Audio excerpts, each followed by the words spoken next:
The match flared to life, and Mikey, the hammer Palermo's face, came out of the dark, cut in half by orange firelight. He cupped it against his cigar, drew slow, and let the smoke crawl up through the shadows like a spirit that didn't know it was dead. He sat alone in a Brooklyn alley, rain dripping off the fire escapes, his voice low enough to sound like a curse. Brooklyn don't forgive, Brooklyn don't forget. The match hissed out, and for a beat, the world went black again. Then came the sound of a gun chamber sliding into place. A lonely apartment lamp flicked on, catching Lopez in the glass of his bathroom mirror. His FBI badge lay tossed on the counter beside a half-empty bottle. His eyes were hollow, haunted by ghosts he couldn't bury. He said it like a confession. We bury the dead, but the secrets they keep digging back up. The rain hammered harder.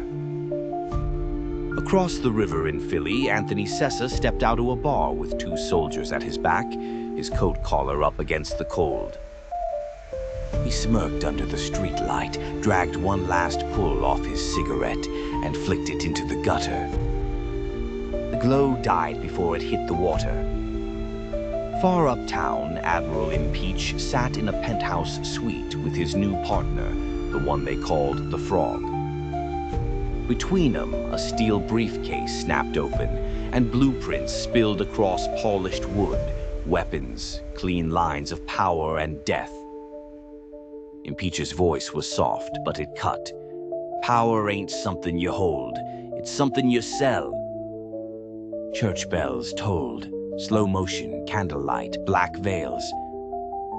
Bambi Palermo walked down the aisle, her face lit by the flames. Her eyes were burning, her jaw locked tight. Beside her, Christian Zintilli leaned into the frame, silk suit gleaming, smile sharp enough to cut glass. His hand slid into hers, his shadow stretching long over the marble floor. Marriage, loyalty, betrayal. It's all the same game, Bella, he whispered, breath sweet and poisonous. She didn't answer, but in her sleeve a flash of steel caught the light. Elsewhere, Goku D'Angelo slammed his hand down on the table at La Tavola Nera, red wine leaping from shattered glasses. Nick Palermo stood at his back, fists tight, his face pale, eyes darting like a man boxed in with no way out. You betray me, Goku's voice thundered. You betray family. The world shattered in flashes after that. Supreme and Sydney moving weight through Kansas City, watchful eyes and tighter grips. Emily Winters staring down at her wedding ring in the mirror, torn in two by blood and vows. ADA Ian Wilson feeding paper after paper into a shredder, his office dark but for the sparks of destruction.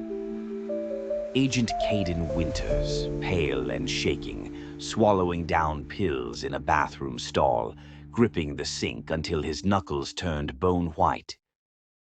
The base of the city thumped like a heartbeat, low and dangerous.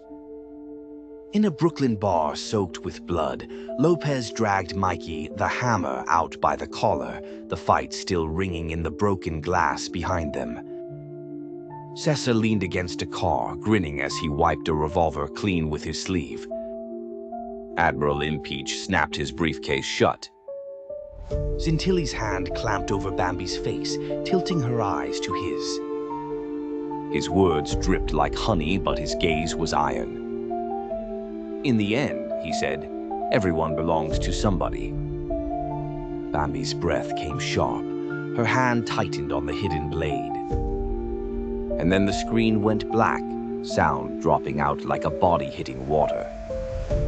Silence hung, heavy enough to crush ribs. A single whisper cut through the dark.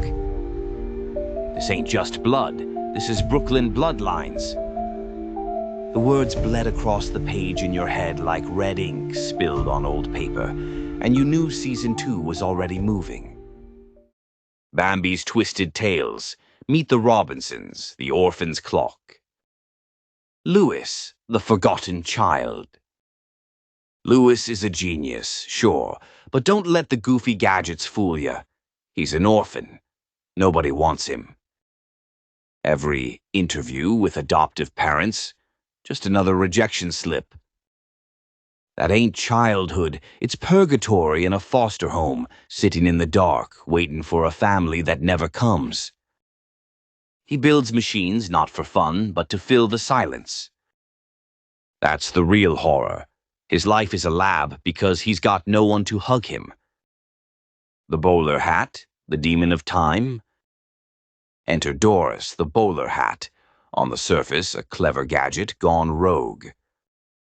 But look deeper. Doris ain't tech. She's a parasite, a demon with gears, whispering promises to broken men. She feeds on resentment, latches onto weakness, and drives people to ruin. That hat don't help, it possesses. Goob, the boy left behind. Then there's Goob, Louis's roommate. Kid misses a catch at his baseball game 'cause Louis kept him up tinkering. He grows bitter, abandoned, twisted. That bitterness festers until he becomes the bowler hat guy. Here's the gothic punchline. Goob ain't evil, he's just forgotten. Left behind while the world kept spinning. He's what happens when neglect curdles into obsession. The future that ain't bright.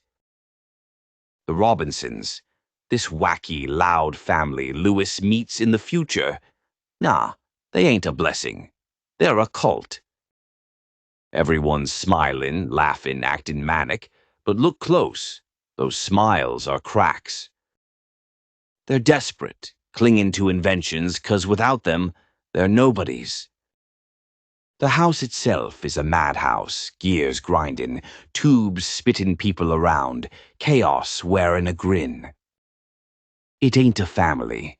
It's a circus built on Louis's obsession. The horror of time travel. Louis tinkers with time like it's a toy, but time don't play nice. Every machine, every jump, every fix. That's him ripping stitches in the universe. He meets his future self, sees what he becomes, but let me tell you, that ain't inspiration.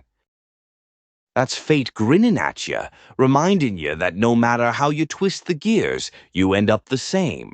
A lonely inventor who can't let go of the past. Doris's victory.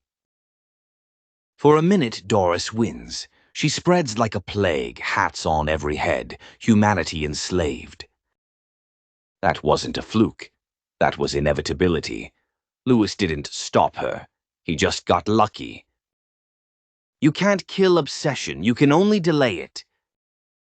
That demon in the gears, she's still lurking, waiting for the next lonely kid to build her again. The orphan's truth.